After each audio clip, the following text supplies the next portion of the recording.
क्या आपको पता है जो एलपीजी गैस बर्नर होता है, इसको उलटने पे इसके बैक साइड में यहां पे ये बड़े बड़े होल्स क्यों होते हैं? आइए समझते हैं अपन इसके पीछे की फिजिक्स। इसमें बर्नौलीज प्रिंसिपल काम करता है। बर्नौलीज प्रिंसिपल देखो है क्या, P plus half rho v square is equal to constant. इन दोनों का जो सम है वो कांस्टेंट है, तो अगर इनमें से कोई एक चीज बढ़ेगी तो दूसरी चीज कम हो जाएगी। अब अगर वेलोसिटी बढ़ रही है तो जो प्रेशर होगा वो कम हो जाएगा। ये कैसे इसमें अप्लाई होगा वो समझते हैं। देखो इसमें ये दो बर्नर हैं, ये चार बर्नर का डायग्राम बना रखा है, इसमें केवल दो ही शो हो रहे हैं।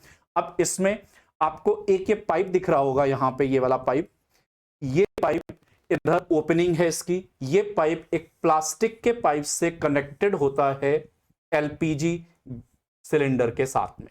ये इधर एलपीजी सिलेंडर है जिसके अंदर लिक्विड पेट्रोलियम गैस भरी हुई है जो हाई प्रेशर पे होती है।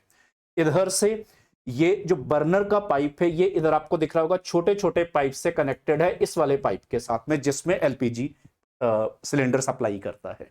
अब इधर आपको इसके ये स्विचेस दिख रहे होंगे। जैसे ही इन स्विच को अपन ऑन करेंगे तो क्या होगा, उससे भी पहले इधर रेगुलेटर होगा इसका। जैसे ही हम इस रेगुलेटर को ऑन करेंगे, जो सिलेंडर का रेगुलेटर है, उससे जो ये लिक्विड पेट्रोलियम गैस है वो इस पूरे पाइप में यहां पे फिल हो जाएगी। अब इन चारों में से जिसका भी अपन ये स्विच ऑन करेंगे उसके लिए सप्लाई इस बर्नर तक होने लग जाएगी, मतलब यहां तक रीच करेगी। अगर इस वाले स्विच को अपन ने ऑन कर दिया, स्विच को ऑन करते इस पाइप के अंदर जो भी पेट्रोलियम गैस भरी हुई थी वो अब इधर से इसमें इस बर्नर तक पहुंचने लग जाएगी। अब बर्नर को जैसे ही अपन ओपन कर देंगे तो यहां की जो एयर है उसका जो प्रेशर वो 1 एटमॉस्फेयर है, और इधर जो प्रेशर है वो बहुत ज्यादा होता है।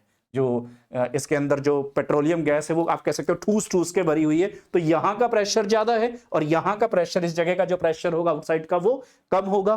तो फ्लूइड हमेशा जो लिक्विड होगा, जो गैस होगी यहां पे, वो हाई प्रेशर से लो प्रेशर की तरफ को मूव करती है, तो वो इस सिलेंडर से निकल करके यूं इसकी तरफ को आने लग जाएगी। अच्छा, क्योंकि हाई प्रेशर से लो की तरफ को आ रही है तो जो गैस का, जो पेट्रोलियम गैस है उसके अंदर जो लिक्विड फॉर्म में है, उसकी स्पीड काफी ज्यादा हो जाएगी।